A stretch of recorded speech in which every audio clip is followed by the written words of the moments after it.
Most people underestimate the power of process. They stick it in the back seat and forget about it until it's too late. But they shouldn't. Processes run the world, literally all of it.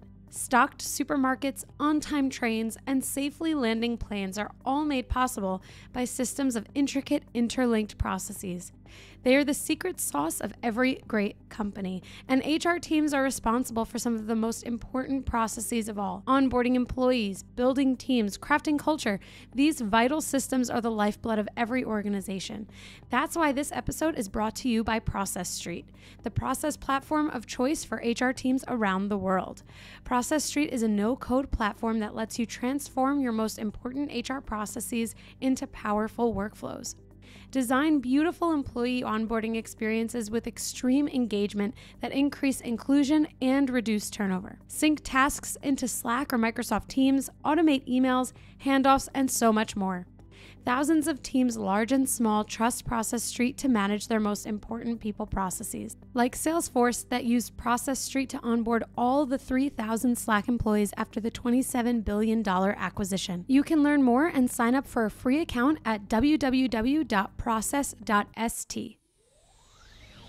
Welcome to the Bringing the Human Back to Human Resources podcast. The podcast all about the delicate balance between people and business, and quite literally reconnecting the two. My name is Tracy Rubin, and I've spent nearly my entire professional career in HR. Join me as I share stories, opinions, and words of advice with you each week. Hi, everyone. Welcome back to the podcast. Thank you so much for being here for another week. I have basically an HR celebrity on the podcast this week, so much so that I was not sure that I'd be able to effectively grab his attention in his DMs to bring him on as a guest. You might know him, you might love him, you might not know him, but you're going to love him. His name is Clark, aka, and I know this is going to rhyme, the HRShark. I have to tell you, I edited all of the stuff that came before this moment out because it was absolute chaos. I could not get my thoughts together, and then I realized it's late in the day and I haven't had coffee yet. So I now have coffee in my hand. If you're watching on Spotify or YouTube, you can see that the mug says, I woke up like this. And I didn't exactly wake up like this. This is just how I look after a long day of work. Nevertheless, now that I've had coffee, I can get my thoughts together. And this is going to make for a great episode. Clark is the HRShark. I wonder if he realizes that that rhymes. I'll have to ask him. Anyway, Clark is an HR leader on Wall Street. He is a career coach and a content creator. And when I mentioned that he was effectively an HR celebrity, I mean it. It is because he has over 30,000 followers between Instagram and TikTok. And let me tell you, Clark makes incredible content. The first time that I spoke with him over video, I think I had asked him like how he kind of like keeps it going, how he finds the energy to do it, because I can tell you it is not easy to do. I know it looks easy for, especially for HR people because it's just like content based on like what you've experienced, but it is really hard. And I'm telling you, Clark, the HRShark, he posts a lot, like he has so much content. It's very inspiring. Anyway, I thought it would be really fun to have the HRShark on the podcast, not only to talk about how he kind of like rose into this position and, status on social media, but also to understand like why he brings so much humor and how he's able to do that to this industry and this career. And you all know, I talk about it all the time, like HR has its stigmas. You've already heard the episode with the People Problems podcast ladies, Alexa and Tyson. We talked all about these HR misconceptions, and it's true. And I love that Clark kind of like takes all of those stigmas and really pokes fun at it, because I think at some level we have to laugh at ourselves. We have to laugh at what we do, and we have to appreciate that some of this stuff is just so crazy. So I think you're really going to love this episode. I know I'm really excited about speaking with Clark. And if you do not yet follow Clark on Instagram or TikTok, you absolutely must do that either before, during, or after this episode. His handles on Instagram and TikTok are at HRShark_. I will, of course, as always, put it in the show notes so you can easily click the link as well. But you have to make sure you follow him, because I'm telling you, his videos, his advice, his posts will really brighten your day. And they always come along right when you need them. And I love that. Anyway, without further ado, please join me in celebrating this amazing guest to have on, Clark, the HR Shark. Clark, the HR Shark. You are officially on the podcast. I'm so excited about this. How are you? I'm doing well, Tracy. Thanks for having me. Of course. I know I shared this with you, but I did intro you as a celebrity. So you're just going to have to accept this. This is your fate now. You're an HR celebrity, and that's that. I don't make that. Oh, man, I'll take what I can get. I love it. Well, you were telling me a story that I can't even start this conversation without coming back to this, because you were telling me before we started recording this story about how the HR Shark name came to be, because I mentioned, hey, it rhymes with your first name, Clark. Is that a coincidence? So why don't you tell us the story about how HR Shark became HR Shark? Yeah, so actually growing up, Clark the Shark just like rhymed. It actually, being a very young age, my first Halloween costume was a shark. And from there, it's actually like fate being in HR, because I have a really direct personality and just kind of call it how it is. And so my friends just started calling me the Shark just growing up, but stuck in college, and even into the workplace. They're like, the Shark is here. And so it just made sense. And when I created my own business, that HR Shark would be the name of it. So I love it. I love it. This is the kind of shark that we all want to see, out there, right? This is the good shark, friendly shark, here to help. Absolutely. Right. But hey, you know what? Actually, maybe sharks need a little rebranding moment of their own. Yeah, exactly. I know even like Shark Tank, they get a lot of bad rap sometimes of being harsh, but it's just direct and it's just straight business is what the Shark name. Totally. Hey, at least you can always trust that they're being honest, right? Yeah, exactly. No emotions. Exactly. That's it. Yeah. Well, listen, I'm so excited that you're on the podcast. I really didn't think that I was even going to be able to reach you, because again, you're a celebrity, and celebrities are busy people, and you have a lot going on. And for you to be on my podcast is truly amazing. And I'm super excited to give the listeners an inside scoop into who you are, because on TikTok and Instagram, you are serving all of your followers with amazing, hysterical HR humor and content every single day, and like repeatedly throughout the day. And that takes a lot of work. So now I'm going to give you the opportunity to kind of share a little bit more about your career journey and also your HR Shark journey, because this is also part of your career. This is a whole business for you. So how you got to where you are in your career today, because you are an HR leader and you do have experience in the field. You don't just make fun of it and find the humor in it. Yeah, absolutely. So no, I'm a true HR person through and through. So I guess I'll start way back. So I'm actually from a very small town in Ohio, a really, really tiny town. Grew up like essentially a farm boy in cornfields. You never would have guessed it what I'm doing today. But yeah, so started out of school. I went to the Ohio State University, a proud undergrad from Ohio State, proud Buckeye.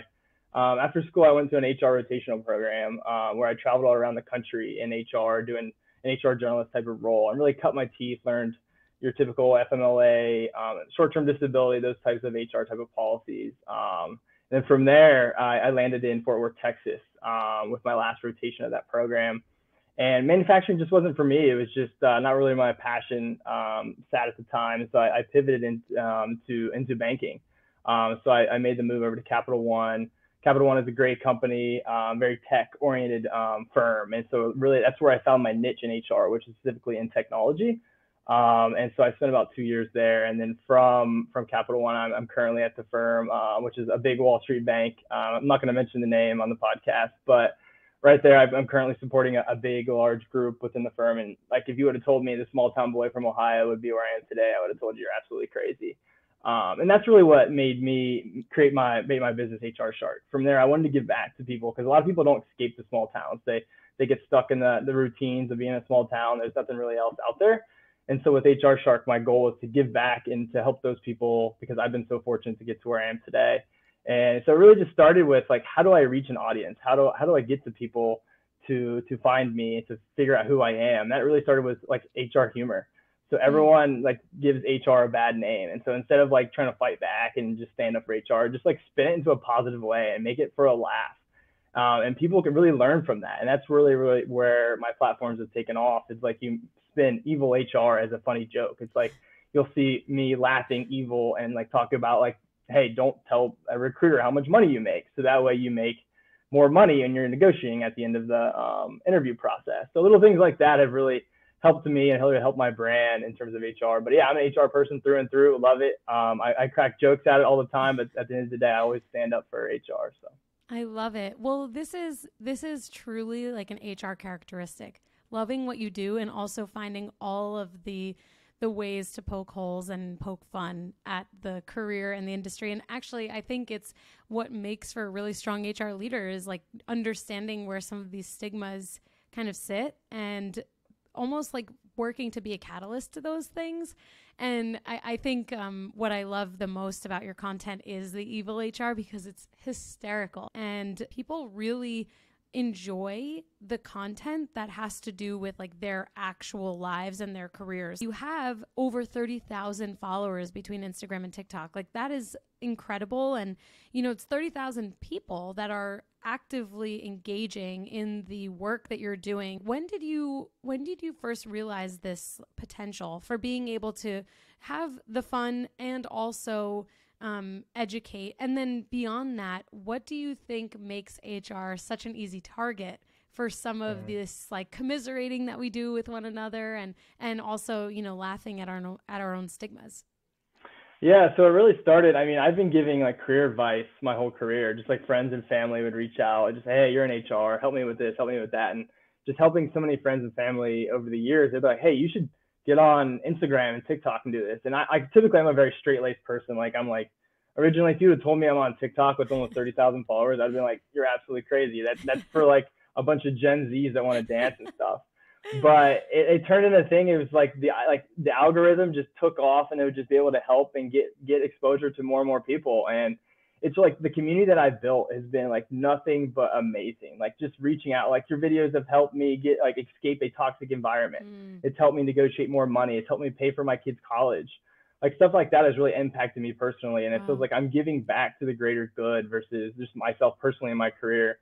And so that's why I really like am passionate about it. And it's just grown from there. I feel like if you can really add value to people's lives on your different platforms, TikTok and Instagram, that's where it starts to grow. And you're just truly out there just trying to sell something. It's bigger than that. And so that's where I feel like I've really helped just in 6 months. Like literally 6 months ago, I didn't even know how to post a story on Instagram. Like I had to ask my fiance, like, hey, how do I post this? Like I have no idea. And then now it's like, I batch my content on the weekends, I crank it out.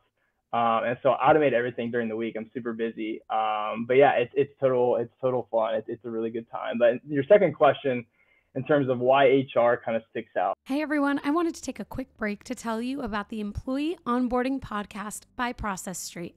If you care about crafting a magical experience for new employees and you love podcasts, you won't want to miss this. Join the Process Street team as they have conversations with people leaders and technology creators exploring the world's most magical onboarding experiences. You will learn cutting-edge best practices, industry secrets, and technology to wow every new employee that walks through your door. I recommend the episode where Process Street's CEO, Vinay Patankar, sat down with Zapier's CEO, Wade Foster, to talk about how they've scaled employee onboarding in a $5 billion remote-first organization, and a conversation with Ben Eubanks discussing how to leverage AI and automation to improve the new employee experience will blow your mind. You can find the Employee Onboarding Podcast on Apple, Spotify, Google, or wherever you listen to your favorite podcasts. Go ahead and check it out, and don't forget, if you're interested in supercharging your employee onboarding or other HR processes, go ahead and give Process Street a try. You can sign up for a free account at www.process.st or check out their YouTube channel for a bunch of webinars and demos. If I had $1 for every time someone was like, HR is not your friend, they protect the company, like I think me and Warren Buffett would be like spending time together, because it's like, I get it. Like I understand the perspective, and HR is that role where when we do our jobs right and people are growing and they're developing within the organization is increasing their bottom line and driving results. Like HR is not the function that gets the pat on the back. They're not the ones to be like, oh, HR is the one that record-breaking profits because of that. Like, you're never going to hear that. But in the reverse of that, when the economy takes a downturn and takes a pullback, like, HR runs to the front, right? And we're the leaders that kind of help the organization drive through that turbulent time. And a lot of it falls back on us in terms of like, we're the blame, because they see us visibly in terms of like layoffs, different things going on within the company, and they think that's HR's fault.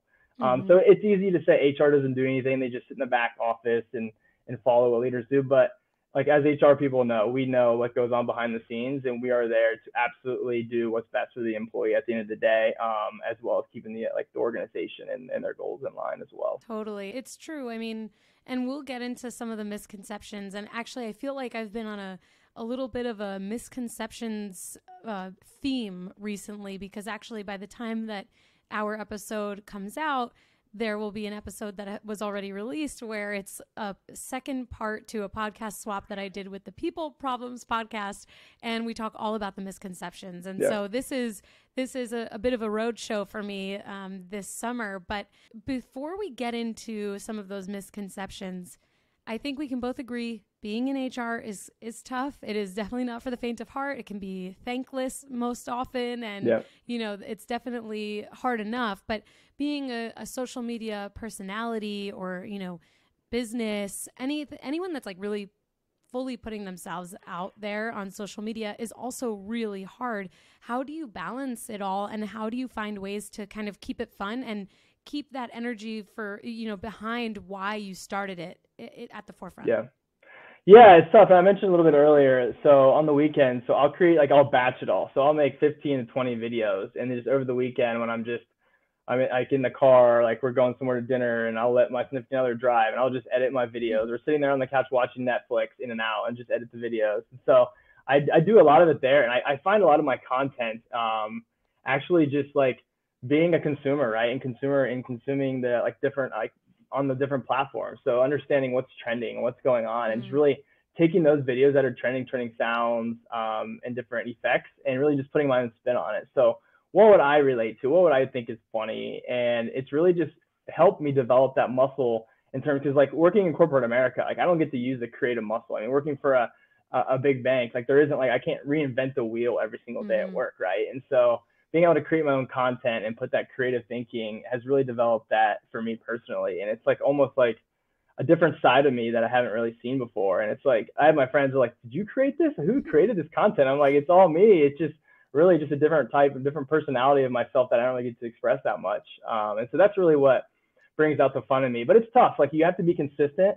You have to, like, it's all about automation, right? Like using softwares to help automate posting. So during the day, like I'm in meetings, like those stuff that goes out during the middle of the day, then it's like, oh wow, that did pretty well. And like, I'm not seeing it until I step out of work. But it's all about automation. It's all about keeping it fun and doing it, because during the weeks is when you get the most engagement. So right.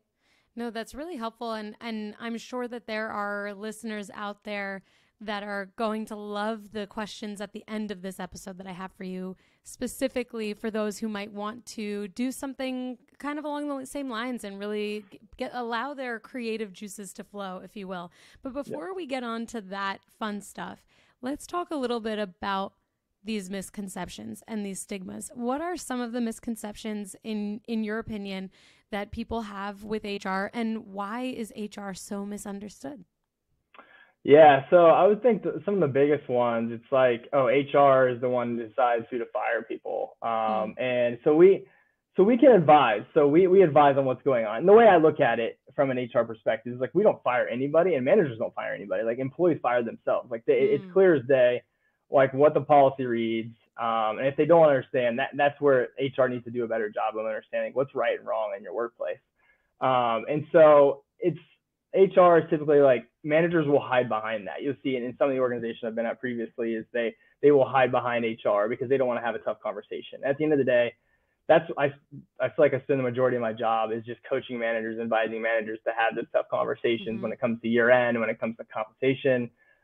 It's just having those tough conversations. So HR typically is a scapegoat in terms of like, hey, like it's HR's fault because of the budget. Like, we don't run the budgets. Like, don't give us that much credit. Like, as much, like, if we had a budget, HR would be paid the highest out of any other We'd be function the within the biggest organization. team. Yeah, exactly. We run super lean. And so it's like, there's not very many of us to go around. And so if there was, we'd be hiring everybody to get everybody nice bonuses in HR, but we don't have that much power. So don't give us that much credit. Right. I totally agree. I also think, people always want someone to blame when there are difficult things that happen, right? And anytime, if someone's laid off, someone's fired, I agree. When it's like something that the employee can control, they do let themselves go, because we can only control what we can control. And performance is one of those things.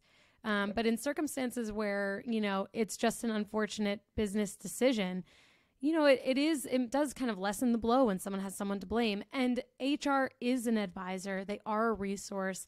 And I think it's hard for people to understand that HR is both the employee themselves and a representative of the business. And that's where that stigma of like HR is two-faced, and that definitely comes up a lot.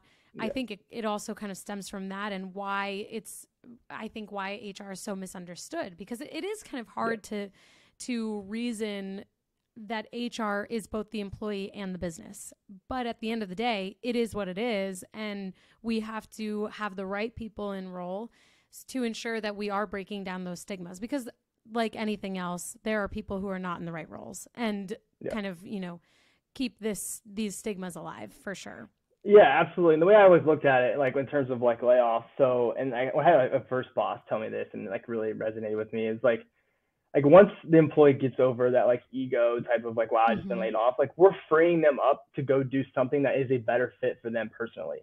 So what they're doing now is like, maybe it's a reduction in the organization. Maybe they're cutting their team from 12 to 9. It's like, typically you go after the lower performers, and lower performers, it's usually not a passion. It's not a good fit. And so we're freeing that person up to go do something that's a better fit for them in the long term. And typically, in the 7 years of HR that I've been in, like we always do what's right for the employee. There's a severance package there. We give them resources. We help them. It's not like just cut them dry, kick them out the door, like see you never. There's always been, every organization I've worked for, we've always done the right thing and take care of those people and help them land on their feet. Yep, I'm with you. Same here. And I really feel for people who work at organizations that don't always do the right thing. And we see this all the time in the news, that there are companies out there. I mean, listen, there are 3 sides to every story. There's there's the one side, the other side, and the truth. And so I literally shared some stories today on Instagram, and it doesn't necessarily mean that that's exactly what happened. However, that's what the world is seeing. And that is where HR really has to come in to make sure that all of that risk is mitigated. And maybe they did do that. Maybe those companies did mitigate risk well, but we might never know. Yeah, I mean, don't get me wrong. There are bad apples out there, just like there's bad accountants, there's bad operations people, there's bad HR people too, and bad HR departments, especially in like startup type and like environments or companies that are growing too fast, like the one recently in the news. But like I said, there's bad apples out there. Yeah, and I'll say it, but we're talking about Peloton, and this is totally my opinion, but Peloton, if anyone out there is a representative of Peloton and can come on the podcast, I will keep you anonymous. Let's talk about it. Again, 3 sides of every story. You never really know what goes on unless you're involved in the conversation. Yeah, I mean, this is the rise and the fall of Peloton. I think should be a documentary on Netflix someday. It's like $180, like the stock price, and now it's like $8. It's insane. Like that. Yeah. It's insane. I know. They're actually, if anyone wants to first go follow Clark on TikTok at HRShark _, you can then not only go through a deep dive of all of his videos, you could also go through a deep dive of Peloton and the rise and fall, because there are some accounts out there that do a really good job of documenting this. But anyway, one of the questions that I alluded to before that I really am eager to hear your thoughts on is, I guess I'll preface it first. Something that I always like to say, and I actually say this because I've had to say it to myself, is that there is space for everyone in this industry. Social media, HR, podcasts, etc. And I'm always very honest on this podcast and in general, something that I've had to tell myself, because it is this, because sometimes or especially in the beginning when I'm very competitive, I was feeling like, oh, I have to be like the number one and there can't be anybody else near me. And I had to tell myself like, no, there's strength in numbers. We're all doing something different. It is good to support one another, and there's space for everyone. And so even though I'm still super competitive and I look at my metrics every day, I still recognize that there's space for everyone. So that's my truth moment. But if someone wants to bring humor or fun to their work, and, you know, maybe they even want to take it to content creation, how would you suggest that they start? Yeah, I mean, first of all, it's like find your niche. Like, what are you good at? What are you an expert at? And like put yourself out there. Like, I remember the day when I launched, or the night before I launched, like I couldn't sleep. I was like, I'm putting myself out to the world. I'm, like I said earlier, I'm a very reserved person, like very private. It was like, I'm literally just, it helped me get out of my comfort zone. It just helped me develop a new part of me and my personality. But really just putting yourself out there, finding that niche and just being consistent and just going out there, creating content and putting it out there. And like I said earlier, like I'm working with some really cool brands, and being able to monetize my accounts is something, if you would have told me like I would be monetizing a TikTok account, like I would have told you you're crazy. And it's like anyone can do it. Like I said earlier, I just learned how to post a Instagram story like 6 months ago, like I said. So if I can do it, anybody can do it. It's just putting yourself out there, being unique, being yourself. And that's the great thing about TikTok, for example. It's like, it's not like this polished, like really like cleaned up look. It's just like quick little videos, short, funny. They do really, really well. And so you don't need to be this like producer or have like pay a bunch of money like for a bunch of editing softwares. It's literally just create, like buy a ring light, post it on there, and just post it out there and see what hits. And you tweak it as you go. And you'll be surprised on how much growth you will get from TikTok and Instagram as well. It's just the sky's the limit with these platforms right now. It's just an absolute lots of money floating around. Content creators are like 15-year-old millionaires out there. It's insane. It's absolutely insane. I know that I took you a little bit away from the HR specific questions, but I do have one specific question regarding your career here to kind of close us out from this episode. And, you know, if there's anything that's true, it's that the listeners love to hear guidance. They love advice and to understand, you know, what the guest especially has experienced in their career. So what are some of the biggest takeaways that you would say you've had throughout your career? And what advice would you give listeners who are trying to avoid burnout and enjoy their jobs? Because we know that this is a huge symptom of HR. The HR industry right now is severe burnout. Yeah, I mean, any HR professional over the last, since 2020 when COVID began, has been actually through a gauntlet. Like we need a break. It has been absolutely insane, from COVID to the Great Resignation to return to the office, trying to go through those dark policies. circles are starting to show. Yeah. yeah, absolutely. And it's just like, and I make a lot of like stuff in my content about like a lot of drinking stuff. And like, personally, I don't even drink that much, but I just think it can relate to so many HR people, because it's like, we need a break. But in terms of like advice that I have, it's like, be your own CEO. So like in my career, like I've bounced around a couple different places, and if I didn't feel like challenged in those roles, if I didn't feel rewarded or recognized, like put yourself out there. Like don't settle. Like the life is too short to take a job that you don't love or you're not feeling challenged in. It's like it's okay to jump around. Obviously, you don't want to jump around too much and put too many employers in your resume, but like don't settle. Like don't settle for toxic environments, different things like that. Be your own CEO. Just control your own destiny. No one's going to be out there tapping you on the shoulder saying like, hey, like I'm going to continue to find you the right opportunity. You have to control your own career. And that's personally what's really helped me grow to get to where I am today, because I've taken my own journey and really just did a bunch of networking myself and reached out to different people and helped me get to where I am today. So that's the piece. And with HR, like I said, it's just like laugh at yourself. Like none of our jobs are that serious. Like HR, any function within the business, like be able to laugh at yourself, be like, don't take yourself so seriously. And in my career, I used to tear myself up when I was younger and more junior in my career. I would I would go to bed at night with work. And like now that I've gotten older and more experience under the belt, it's like, don't take yourself so serious. Like your company's going to be there. Like it's not going to burn down. Everything's okay. Right. It's like, don't take yourself so serious. So I would say those two things are the biggest things that in my 7 years, I've developed myself. It's like, dude, it's fine. Just relax. Everything's going to be okay. It's not going to burn down. Right. It's so true. This is like exactly what people need to remember when it comes to taking or not taking your PTO. You taking it, yeah, sure. There's always going to be work, but you have to take it. You have to give yourself time away. The business ran before you and it will run after you. So it is okay. Yeah. It's okay. Yeah, absolutely. I mean, I was guilty. I was checking emails at night and now it's like, you know what? Someone else, there's so many employees at this company, like someone can pick up the slack. Like it's going to be all right. Totally. Or it's probably something that can wait for the start of the day, the next day. I think that this is something, talking about going through the gauntlet, this is something that we all did learn and potentially are forgetting, because a lot of us, we are in need of a break, but we have to remember that. We have to remember that we have to give ourselves, I used to always say this on the podcast, I used to always say we have to give ourselves space and grace. And so I'm going to bring that back. We have to give ourselves space and grace to allow ourselves to have life outside of our 9 to 5 or whatever that looks like for you. So Clark, I am so thrilled that you were able to join the podcast, and I think the listeners are going to just love it. So tell us where they can connect. Yeah, so my DMs are always open. Instagram, absolutely. Send me a DM, reach out. If you have any career questions, even HR, literally anything, like feel free to reach out. I can give you my experience, my journey, how I got to where I am today. I have an ebook as well that I've documented everything that's helped me, that I share with others. So definitely reach out for any questions. You can find me on TikTok and Instagram, like Tracy said. Amazing. At HRShark_. Yeah. Make sure you go there. Well, Clark, thank you so much for joining the podcast. Hopefully we can have you back on in the future. Maybe you'll launch another ebook. I don't know. It might be manifesting something for you. But thank you so much. Awesome. Thanks, Tracy.